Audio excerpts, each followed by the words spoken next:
Allez, à la une, à la deux. Souriez, vous êtes filmé.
Merci à tous d'être venus si nombreux pour inaugurer la 14e édition de ce salon nautique d'automne du Cap d'Agde.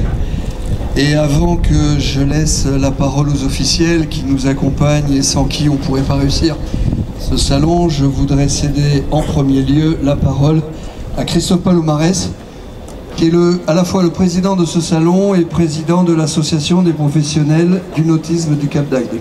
Je vous demande d'applaudir très fort Christophe Palomares.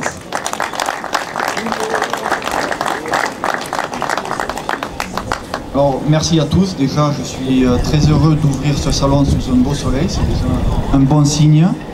Je vous remercie à tous d'être venus et surtout, je voudrais remercier vraiment toutes les équipes qui ont travaillé sur ce salon. Déjà, tous les partenaires, donc la ville d'Agde avec Monsieur le maire, qui nous soutient activement depuis 14 ans maintenant. La Sodéal, bien sûr, qui est notre partenaire principal sur l'organisation technique de ce salon et un soutien essentiel pour nous pour pouvoir bâtir ce salon. L'Office de tourisme qui nous accompagne également tout au long de l'année pour l'organisation. Je tiens à remercier également les institutions, le Conseil général qui nous accompagne, la région Languedoc-Roussillon, la Chambre de commerce et d'industrie de Béziers-Saint-Pons et la Chambre de commerce et d'industrie régionale. Donc vraiment merci à tout le monde de nous soutenir.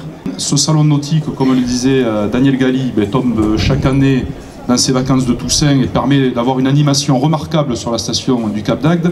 C'est 50 000 visiteurs qui sont attendus à peu près chaque année ici même et désormais entre l'esplanade de Pierre Racine et donc cette zone technique, et donc ça permet d'animer l'ensemble de cette station balnéaire. Bien entendu, aussi, ce salon permet aux professionnels du nautisme de faire savoir et connaître tout leur savoir-faire, tout ce qu'ils font depuis des années. Et vous le savez, ici même, si on tient véritablement à protéger, comme le disait Sébastien Frey, cette filière, c'est parce que ce sont des emplois à l'année. Donc aujourd'hui, c'est vraiment les professionnels qui sont à l'honneur, c'est tous les emplois qu'ils créent, c'est tout le rêve aussi qu'ils créent, parce que c'est vrai qu'à chaque fois, on a le sentiment que seuls les nantis, aujourd'hui, occupent ces anneaux portuaires. Pas du tout. On a énormément de retraités qui ont, après une vie de travail, justement envie aussi de rêver et de partir avec même un petit bateau. Et ils trouvent une place ici même au Cap d'Agde et nous les accueillons parce que nous avons 4000 anneaux. 4000 anneaux qui permet aussi toute cette diversité de bateaux à moteur, de bateaux à voile et justement d'avoir aussi sur cette zone technique l'ensemble des services qui leur sont proposés depuis la grue qui est derrière nous jusqu'à l'ensemble des professionnels qui justement entretiennent ces embarcations. Et puis je voulais saluer Renaud Dupuis de la Grand Rive également qui est là, qui va, je sais tout à l'heure messieurs, vous offrir son livre.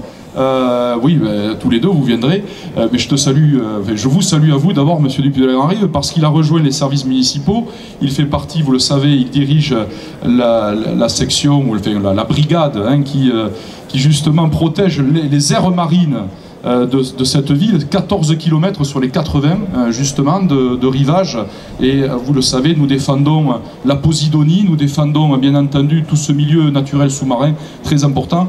Il a réalisé un ouvrage remarquable avec des photos remarquables, et donc tout à l'heure nous aurons, je le sais, beaucoup de plaisir à le découvrir. Donc merci à lui, et puis bon vent comme chaque année à cette 14e édition du Salon Nautique du Cap d'Agde. Merci à tous.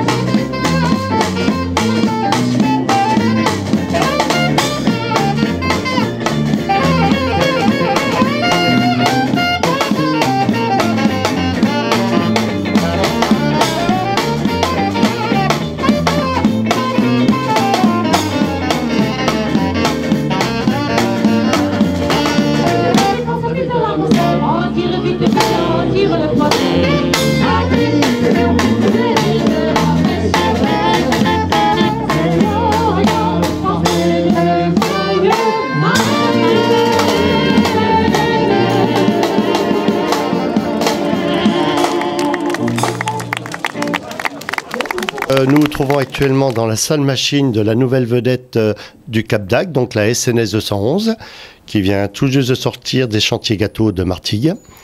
Donc là, nous avons deux moteurs Caterpillar de 460 chevaux chacun, limités volontairement à 220 chevaux, puisque la vedette, la carène, est prévue pour une vitesse de 25 nœuds maximum.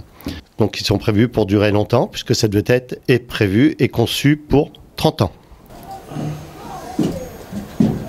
Donc là, on se retrouve au poste de pilotage donc, de cette nouvelle vedette SNS 211 du Cap d'Agde.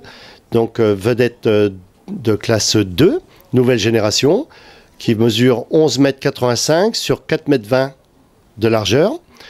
La masse de la vedette en fonctionnement est d'environ 13-14 tonnes, hein, ça dépend des équipements qu'on va mettre à bord. La vitesse maximum est de 25 nœuds, puisqu'elle est limitée à cette vitesse. Elle est prévue pour des vents de force 8 et une mer 6. Donc mer 6, ça fait des vagues de 6 mètres, entre 4 et 6 mètres quand même. L'autonomie de ce bateau est de 2 fois 700 litres selon l'utilisation, qui fait en moyenne 200 000 nautiques. Xavier Macaire qui sera notre invité chaque jour sur le podium de la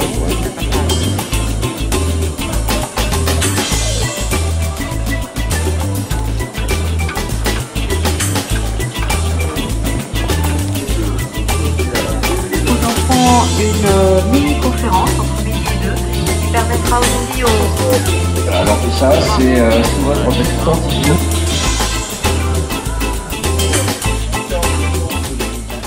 Je suis très content d'être le parrain du Salon Nautique du Cap d'Agde. Moi, ma passion, c'est la performance, le sport, l'aventure, les explorations en tout genre. Et le point important, c'est quand on aime la mer, l'aventure, elle est à portée un petit peu de la main de tout le monde. Hein. On peut aussi bien aller en Corse, c'est extraordinaire, que d'aller passer une journée, passer une nuit en mer, c'est extraordinaire. Donc l'aventure, elle est à la mesure de ce qu'on peut faire, quel que soit son âge, son niveau technique, son niveau de navigation. C'est fabuleux.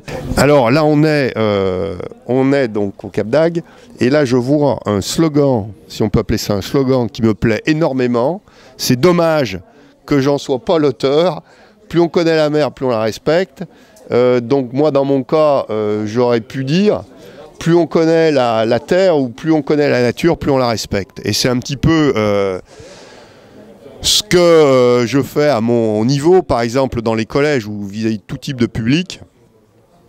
Bon, il y a 10 ans, je démarre avec le Dakar Moto, donc on ne peut pas dire que ça soit quelque chose de particulièrement développement durable ou écologique, mais c'est quand même un sport pleine nature, et à force de côtoyer la nature, on est forcément sensible, intéressé par le fait de la préserver, de voir de la pollution dans des zones absolument extraordinaires. même au départ, les gens les moins intéressés finissent par considérer que c'est important de faire attention à ce qui se passe. Donc, nous sommes à l'initiative de cette opération Jeune Public au Salon Nautique.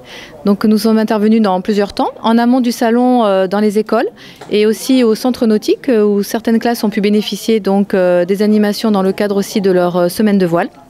Sur la sensibilisation du milieu marin. Donc on leur a projeté des images très jolies de la mer et aussi des images chocs, donc des images chocs, c'est-à-dire sur la pollution marine. Et on a voulu en fait leur faire prendre conscience qu'il fallait respecter la mer, les océans et aussi la terre par la même occasion pour que toutes ces belles choses en fait continuent à vivre et à nous apporter toute cette richesse qu'il y a sous les fonds marins, etc. Exactement, il y a eu aussi des apports scientifiques puisque c'est vrai qu'on a quand même réussi à échanger avec eux sur le thème de la préservation de l'environnement grâce aux éco-gestes, grâce aussi à leur impact. Et ils ont vraiment compris que l'empreinte anthropique, c'est-à-dire des hommes sur le milieu, peut vraiment être déterminante pour l'avenir et l'équilibre ou le déséquilibre des écosystèmes. Ce sont des élèves essentiellement du cycle 3, donc du CE2 au CM2, qui étaient déjà bien aboutis dans leur réflexion et qui aujourd'hui, donc dans cette salle, ont pu témoigner et donc avec des productions graphiques, pouvoir faire transmettre des messages qui sont assez forts. Il y a des dessins qui nous ont vraiment touchés, qui sont dignes de certaines boîtes de communication, c'est vrai en termes de messages. Donc aujourd'hui ce sont nos ambassadeurs, on aime vraiment cette image qui est reprise assez généralement maintenant. Et les enfants ont un très grand sens écologique, ce sont des écologistes nés, ils ont du bon sens tout simplement. Donc une belle perspective aussi d'échange au Salon Nautique entre midi et 2 et aussi le dimanche 3 novembre avec Charles Edrich qui communiquera avec les enfants, qui aura un échange, c'est-à-dire que les enfants pourront lui poser des questions sur ses aventures, parce qu'il a un palmarès quand même important au niveau de ses aventures, et aussi justement sur toute cette pollution, est-ce qu'il en a rencontré, qu'est-ce qu'on peut faire, etc. Donc il échangera, et en plus on a la chance d'avoir un parrain qui est très accessible, très sympa, et qui va communiquer avec les enfants parce qu'il aime ça et il le fait déjà.